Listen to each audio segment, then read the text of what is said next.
Hey everyone, I had such a great interview this week with Lucas Kunce, the Marine Corps vet running against Senator Josh Hawley in Missouri. Lucas formally launched his campaign on the anniversary of the January 6th insurrection, and he did it with this video right here.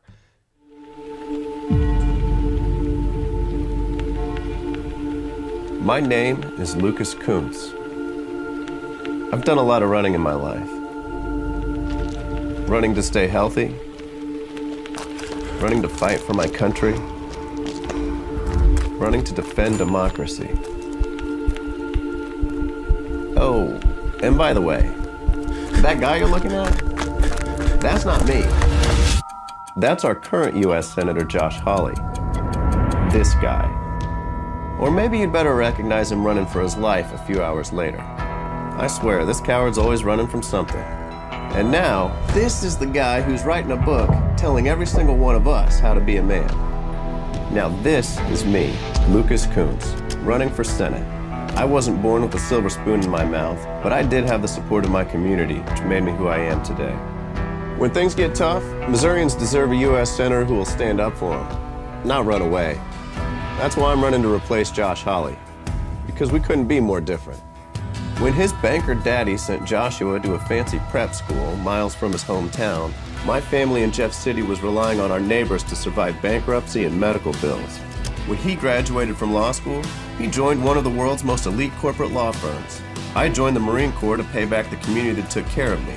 When he was climbing the ladder to become another corrupt politician, I was serving my country and working to put an end to overseas wars.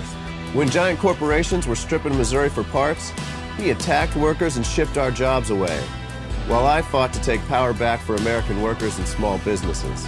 And when he voted against relief for vets like me who were exposed to toxic burn pits, I stood up alongside thousands of veterans to hold him accountable. I'm Lucas Koontz, and I approve this message because Josh Hawley is a fraud and a coward. And by the time I'm done with him, the whole world's gonna know it. So keep on running, Josh. Keep on running.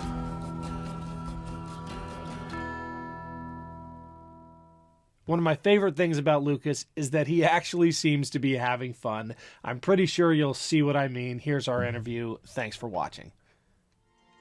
I'm Ken Harbaugh. What could possibly go wrong? This is Burn the Boats, a show about making tough calls in tough times. America today faces a critical test. Our democracy is under threat. But good people are rising to the challenge.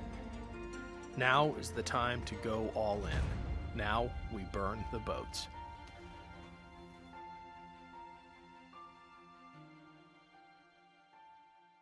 My guest today is Lucas Kunce, a Marine Corps veteran running to take the Missouri Senate seat currently held by Josh Hawley. We had him on the show a little over a year ago when he was running for the Senate seat in the 2022 election, but he lost that primary to Trudy Bush Valentine, who went on to lose the general by over 13 points.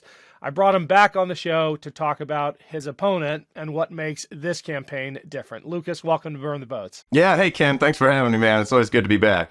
Before we get started, did I hear that you just got married? I did, yeah. Got married. Very exciting. Her name's Marilyn, and we're thrilled. It's going to be a fun ride. And she's brave enough to take this ride with me, which is pretty exciting. I'm not sure everybody would be. I was going to say, I am sure she is a powerful, independent person and knows what she's in for.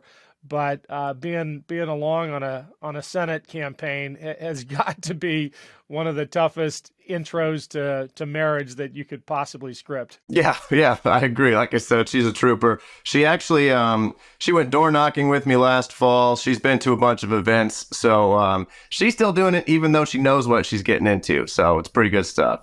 I want to ask about how you got a lot to balance. You have a new relationship to balance with a Senate race, but you're also running in Missouri, the show me state where local politics and local issues are everything, as they are everywhere. But you also, in a way, have to make this a national referendum. It's a nationalized race in that you got to raise a ton of money to beat someone like Josh Hawley. How do you walk that line in in setting out the stakes on a national stage, but keeping the focus on issues that Missourians care about. Well, the thing is that everyone hates Josh Hawley, right? It's not even just national, right? His approval rating in Missouri hovers around 40%, which, I mean, John Tester in Montana is at 60%. So, like, that's where the guy's at. People here don't know him, and if they do know him, they don't like him. And so, my job is basically to make sure everybody remembers what Josh Hawley is, right? He's a fraud. He's a coward. It's like you said, it's the show me state. We got to remind everybody that on January 6th, he showed everybody what he was. You know, the second he thought it was going to get him power, he's out there pumping his fist, inciting a crowd, everything else. But then the moment things get real, the dude's skittering out the back door as fast as he can, right? Like, that's embarrassing. People here don't want someone who literally stands for nothing, and that's what Josh Hawley is. You launched your campaign intentionally on January 6th of this year. I worry, though, about the waning national attention, much less attention within your state, on the events of that day. Do Missourians care? I mean, I think every American should put that at the top of their list. It was the greatest threat to democracy this country has experienced since arguably the Civil War. Do Missourians care enough about it, though? What Missourians care about is we want to be respected, right? Like, and so some people try to tap into that. You know, East Coast liberal elites are telling us what to do, et cetera, right?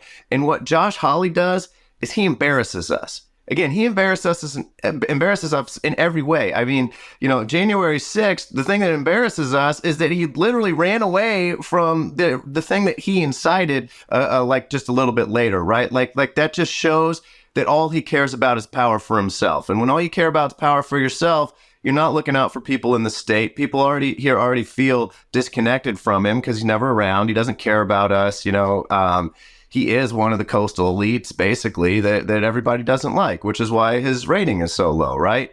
And so for us, like this race is about power. It's about taking power back for everyday Missourians, which we've been trying to do here for a long time. And again, Josh Hawley's the exact opposite. Like, he wants to control everybody. I mean, you want to talk about like weird, creepy, and embarrassing. He's got this book coming out on manhood and masculinity, where like to be a man, he says you got to be made in his own image. Like, how crazy and embarrassing is that? Imagine the person who thinks that they need to write a book about masculinity, and then the solution is to be more like them. Like, it's just crazy. And so just how out of touch he is incredible. And that's the type of, you know, January 6th, what he did then, it's just one more embarrassing thing that he did. You know, they just stack up, and after a while, people don't want that anymore. I don't know if you've ever had the chance to meet him in person. I have, and I will tell you, he didn't, shall I say, exude manliness, however you want to define it. It's not Josh Hawley.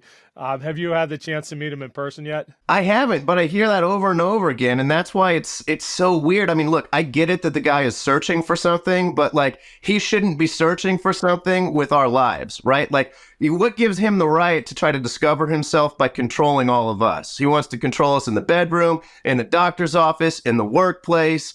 You know, it's just over and over again. Everything he puts out, every policy position is about controlling our everyday lives. I'm telling you right now, man, here in Missouri, like, we don't like that. We want to be able to live our own lives and not have a guy like him telling us what to do. I appreciate your full-throated defense of Missourians, but you gotta convince me a little harder, because the state has had a history of electing embarrassing leaders. How does someone like Josh Hawley keep climbing the rungs there? And not to mention your former governor and other Missouri statewide politicians who have brought shame to the state. Yeah, well, so like our former governor, once people realized what he was impeached by his own party, right? The only governor to ever be impeached by his own party. Like, they did stand up and they went against him. Josh Hawley, he's never had to run after showing everybody what he was. He's never had to. He was your typical country club corporate Republican when he was our attorney general. He was our your typical country club Republican when he ran for this Senate seat. Our former Senator Jack Danforth was his biggest backer. You know, he's kind of a legend in Missouri, an old school country club Republican, right? Heir to the Purina fortune.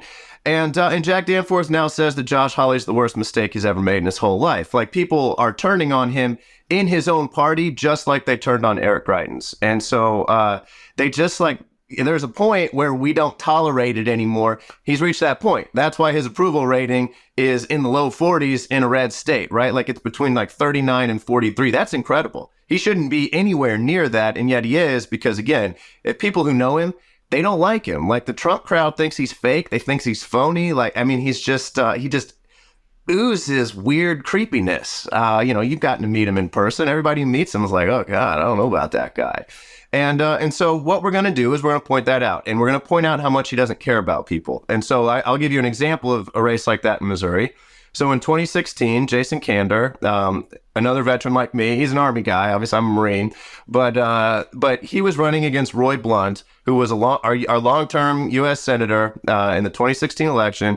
And Roy Blunt had a boatload of money. He had all the money he needed. His approval rating was much higher than Hawley's is. And Jason Kander just ran ads over and over again about how Roy Blunt's wife and his 3 kids are corporate lobbyists, and he doesn't care about Missouri. Roy Blunt actually brought money home to Missouri. Like, the guy actually did stuff for Missouri. And still, like, when Donald Trump won by 17, Jason Kander came within 3 points of beating Roy Blunt, because people here are tired of hacks going away and not caring about the state. Josh Hawley has way more baggage on that than Roy Blunt ever had. And Josh Hawley's less popular than Roy Blunt was. And we don't need to close a gap 17 points anymore, right? Like, in the last one, Trudy Bush Valentine only lost by 13, and that was against an unflawed candidate in, a pretty layup race for a Republican. So, like, the fact that it was that close shows that, like, against a guy like Josh Hawley, we closed the Jason Kander gap, 14 points, and we win. And again, Hawley's got more flaws. You're going to get a lot of pushback that tribalism today is at such a level that you're just not going to get the conversions, especially in a state like Missouri, where the Democratic brand is tainted. How do you respond to that? Is the Democratic brand as maligned in Missouri as it is in other places? I'm saying this as an Ohioan. Yeah, well, so Missouri's a state where people will switch their ballots all the time. Like, it's a very independent streak state. We don't even have party declaration on the ballot or anything like that. If you ask people, pretty much everyone will say they're an independent, and you'll see them willing to switch their votes. Again, 14% of people switched from Donald Trump to Jason Kander in 2016. In 2018, when this Senate race was last up, Claire McCoskill lost by like 5 or 6. And at the same time, the Democrat candidate for state auditor won by 6 points. So that many people were willing to switch votes there. We do it over and over again. Missouri has a very strong sort of populist looking out for each other streak. And Josh Hawley comes, which is what Hawley obviously tries to do, but he comes across as so fake that if you get the real thing in place, you've got a much better alternative for people. And, they respect a history of service tradition. It really helped Jason Kander that he was an Army vet who'd been in Afghanistan. Obviously, I'm a Marine vet, deployed to Iraq once and Afghanistan twice, did arms control out of the Pentagon. There's a cachet there when I go out into rural Missouri and I say, hey, I'm Lucas Koontz, 13-year Marine veteran of Iraq and Afghanistan. It's thank you for your service, let's talk. And really, like, when we talk about corruption and the broken system and the way we're being left behind, people are on board and they see that Josh Hawley isn't doing anything for them. Talk about that service tradition in your own story. A couple deployments to Afghanistan, one to Iraq. Do I have that right? Yeah, that's right. So in Iraq, I led a police training team, 12 Marines, Navy corpsmen, and we rolled around central Iraq, Fallujah, Habbaniyah, Ramadi, a couple other places, Saqaliya, and trained Iraqi police up, dodging IEDs, just trying to bring everybody home safe, which we did. And then I learned Pashto, and I deployed to Afghanistan as a foreign affairs officer and judge advocate. So was on 2 special operations task forces doing sort of legal work, and then also the political local interaction work since I was the foreign affairs officer and knew the language. So, watched us burn $6.4 trillion overseas and my home state fall apart.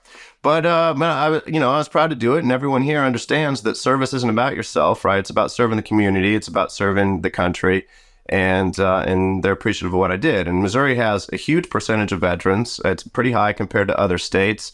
And, we all look out in respect for each other. I'm a member of the American Legion. I go down and do the karaoke night down there with Marilyn, and we have a good time. So, we're a part of the community, and people respect that. And it's something Josh Hawley never has, right? He's never served anybody. I mean, when you think, except himself, I guess, I mean, when you see, I think you can judge somebody by what they do when they leave school. Like Josh Hawley went to one of the fanciest corporate elite law firms in Washington, D.C., and I joined the Marine Corps. I mean, tells you a lot about a person, what they do.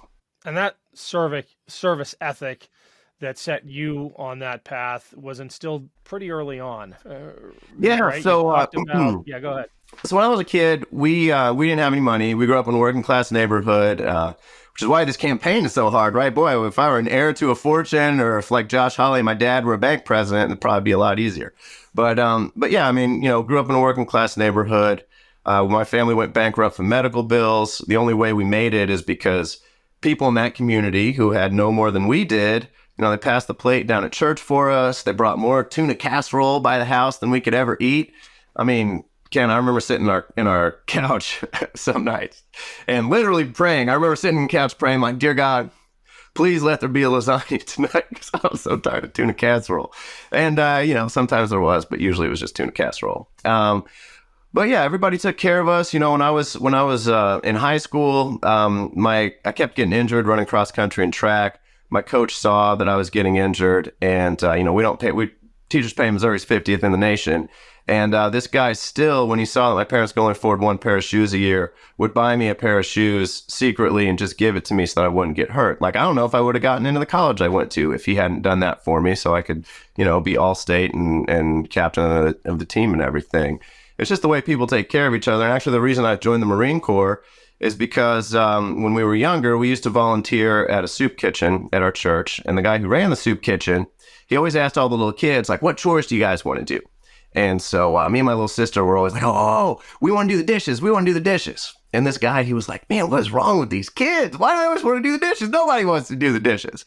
But, at the church kitchen, they had a dishwasher. So we thought we were just scamming this guy. Like, we just take the dishes, throw them into the machine and walk away. We're like, oh, this guy thinks we're doing a chore, man. We don't even have to do anything.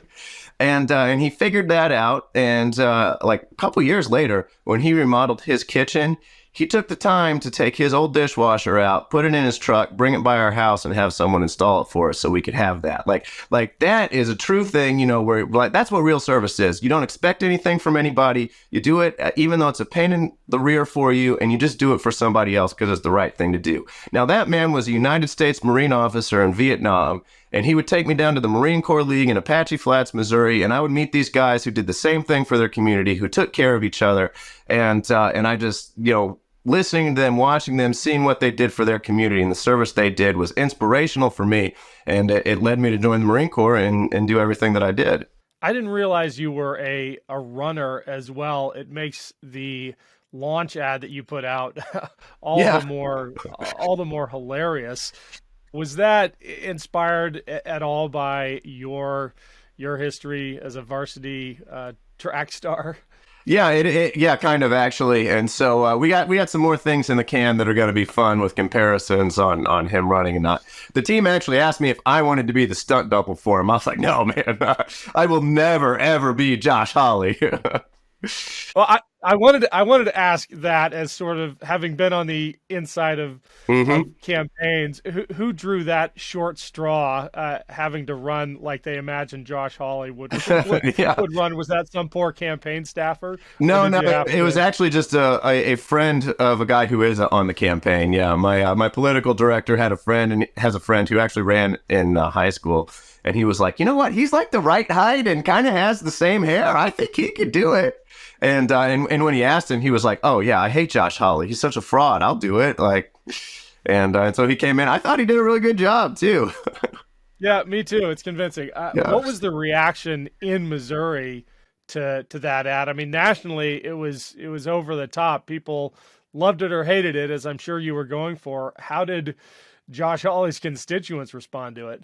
Oh, I mean, we got great reactions. The true believers in him all think that, it was terrible. And independents and Democrats are like, yeah, that's exactly right. The dude is a fraud and a coward. And so, I think I think it shows just how much Josh Hawley and the National Republicans are worried about him, and that they immediately started attacking me. They immediately started coming after us because they know that he's got weak numbers, and that my contrast against him is very, very strong. And the more Missourians learn about Josh Hawley and the way he grew up, the way he's treated people, and the things he's done, the stronger and stronger we get. And they can see his numbers, they know his numbers, and so, they're putting out videos like, I'm the only person they're attacking right now. They're putting out videos against me, dude. They're doing all sorts of stuff, and it's pretty wild because Missouri is the Democrats' best pickup opportunity and the best chance for Republicans to lose one. So it's wild to see national Republican investment against us this early. I mean, they're like cutting videos and stuff. It's pretty crazy.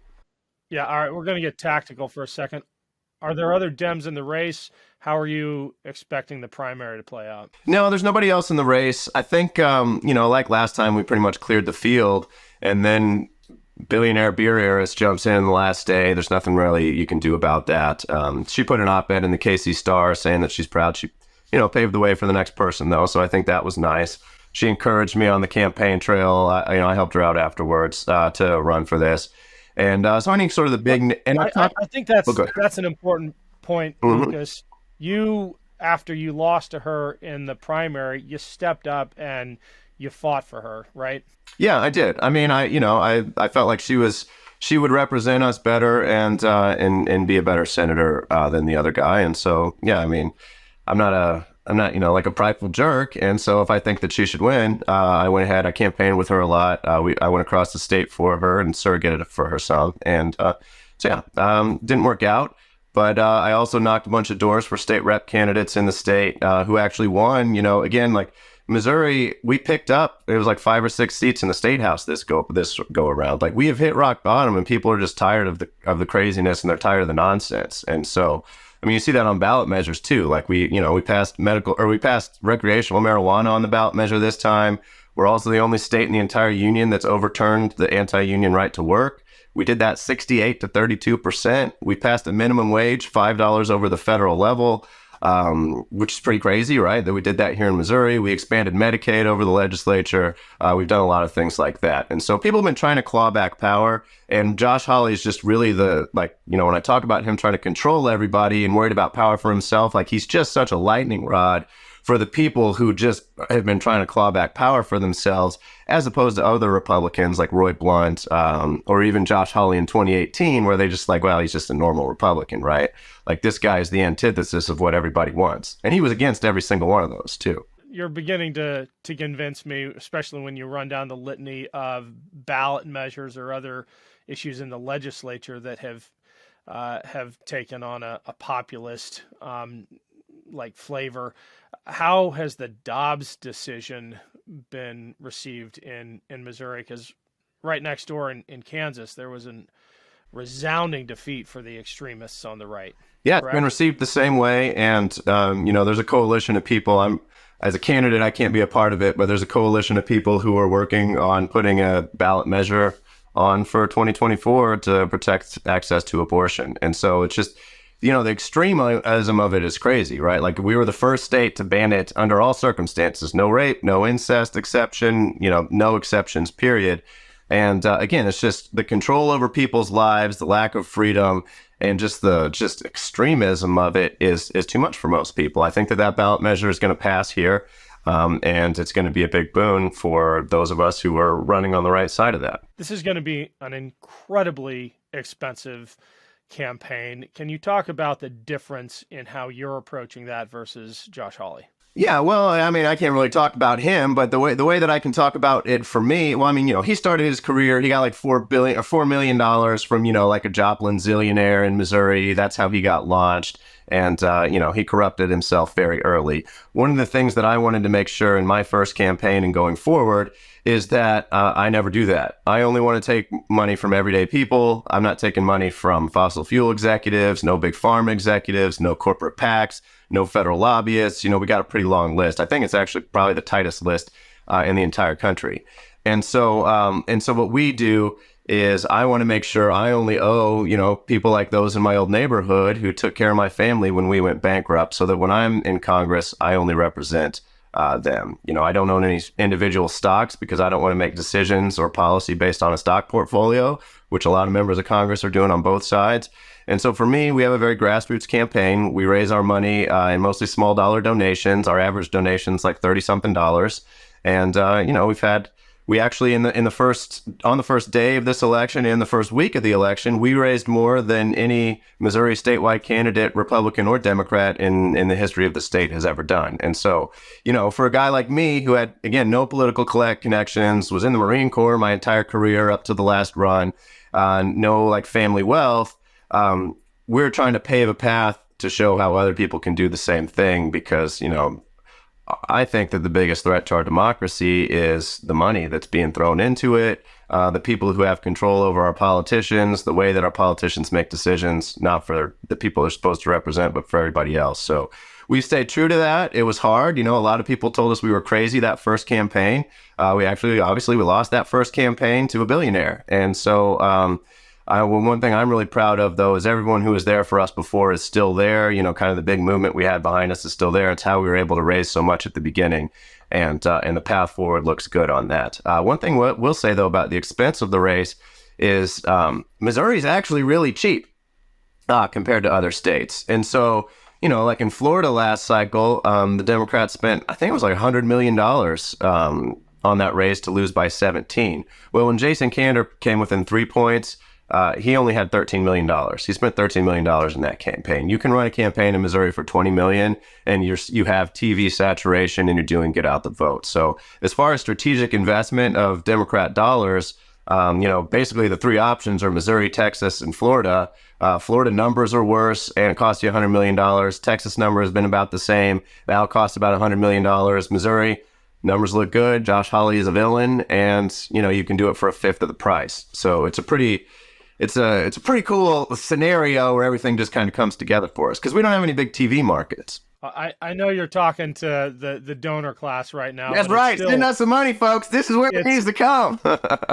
It's still crazy that our political system depends so much on money in the amounts we're talking about. It is crazy. I mean, 20 million is still mind blowing to me, right? Yeah. But at least it's not 100 million. Having run a nonprofit, what we could have done with a fraction of that is, I know, it's a little frustrating, but yeah. I know you get that. I love the grassroots approach. A lot of commentary has referred to you as a populist. Do you own that label? Yes, I'm trying to take that label. Look, what I'm tired of is these fakers like Josh Hawley taking the label of populist. Like a populist, to me, we have a great tradition of that here in Missouri and across the plains, right? A plains populist was like a real thing. And Harry Truman was a populist. It's about taking power back for everyday people against a corrupted system that's not working for them. I mean, that's exactly what I'm doing by taking grassroots money, not taking corporate PAC money, no federal lobbyist money. Like, that's real populism. Josh Hawley doesn't have populism. Josh Hawley has, all he hears, again, it's just about power for himself, not power for everyday people. He tries to divide us in order to increase his power. And he makes decisions that work for him and not for the rest of us. He's about controlling us. Like, populism isn't about controlling everybody and dividing them. It's about empowering us to make decisions for ourselves.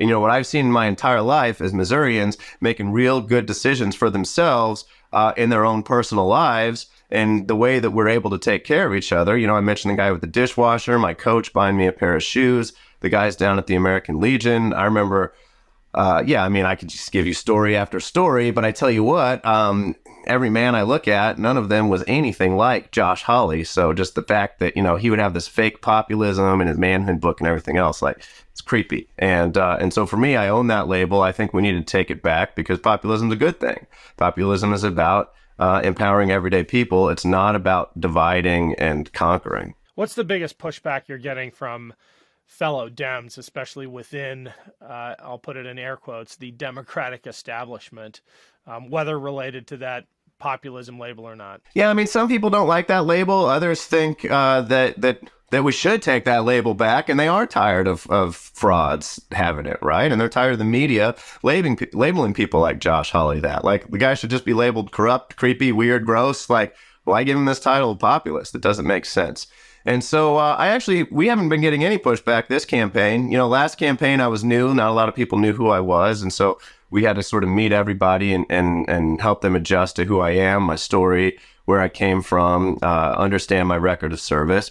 And, I think we were able to do that last time, and I haven't really seen any pushback this time. I mean, we got all sorts of people retweeting us, and I think we're building a very strong coalition to try to, take back places like Missouri and also take back labels like populism away from these fakers. I'm sure you're running into a ton of Republicans out there on the campaign trail. Can you share a story or two about a conversion experience talking? I'll put you in the American Legion Hall or the VFW post, surrounded by, grizzled old vets, a lot of whom are pretty conservative, pretty deep red Republican. How are they responding to you Absolutely. as a populist Marine Corps veteran, and are you winning any of them over? Yeah, and so it's not the stories aren't like sexy, right? It's just like hanging out with guys or women or whatever. I say guys, it's like both. Just talking, being myself, and they're like, "Yeah, I like you. You're a good guy." I don't know anything. I don't know this Hawley guy. I'm definitely going to vote for you. He's a jerk. Or some people be like, he's a jerk. In general, it's interesting. It hasn't really been most conversions, I guess you would call it. They're not really policy based. So it's not like I go in there and, I'm like, oh, I'm for this, and suddenly they're on board. It's, we love your record of service. We love what you've done for the country. You remind me of someone who I can relate to. People really understand that, most of us live paycheck to paycheck in one disaster from bankruptcy, and they want someone who understands that representing them. And so, when I talk about how my family went bankrupt from medical bills and how everybody passed the plate for us, like everybody in Missouri has been a part of that on one side or the other. They've either needed the help or they've been there bringing tuna casserole wherever by somebody's house. And so it's just stories like that people can relate to. That I think that win most folks over. It's again, it's people ask all the time, what's the silver bullet? What's the, what policy? And it's like, the policies are great. My policies are definitely like top bottom centered, not left right centered. And that, what I think that does though, is that makes people open to the conversion. I don't think it actually converts people. I think what actually converts people is the door's got to be opened like that. They got to not like Josh Hawley, which most of them are in that boat, or they just don't care. And then they have to like me. So it's just kind of I don't want to say it's a vibes-based voting, but that's what it is. And that's how, I think that's how Jason did so well in 2016. It's how Beto did so well against Ted Cruz several years ago. And it's how we're going to do against Josh Hawley. I hope you're right. I hope we can get back to a character-driven politics where you at least create space to talk about your policies, and even if someone disagrees with you on something as important as abortion, they believe in you as a person enough to listen. I'm not convinced, given how partisan we are, but I hope you're right on that. One last question: Mm-hmm. Do you think you'll get a debate with Josh Hawley? Well, I don't know. I mean, I think that the strategy of, or actually the reality of him seeing that everybody does think he's a coward may just be enough to push him to do that. Traditionally someone like him wouldn't debate, but, he was harassing Claire McCaskill in 2018 the whole time for not debating. So he's going to be a real pickle on that one. And if he doesn't, it's such like a heavy, it leans into everything that we say so strongly that I think he's going to have to. It's going to cost him a lot if he doesn't. Well, that's what I was thinking. And man, either way, the trap is sprung. I would love to see you and Josh Hawley on a debate stage together. I wouldn't be surprised if something like that gets national attention. Oh yeah, I mean, he's in the horns of a dilemma, which is exactly where we want him. Well, hey, Lucas, it's been great having you. My hope is we have you back in a couple of years for a victory interview. That'd be great, Ken. Looking forward to it, man. Thanks for having me again. You got it. Thanks, Lucas. Bye.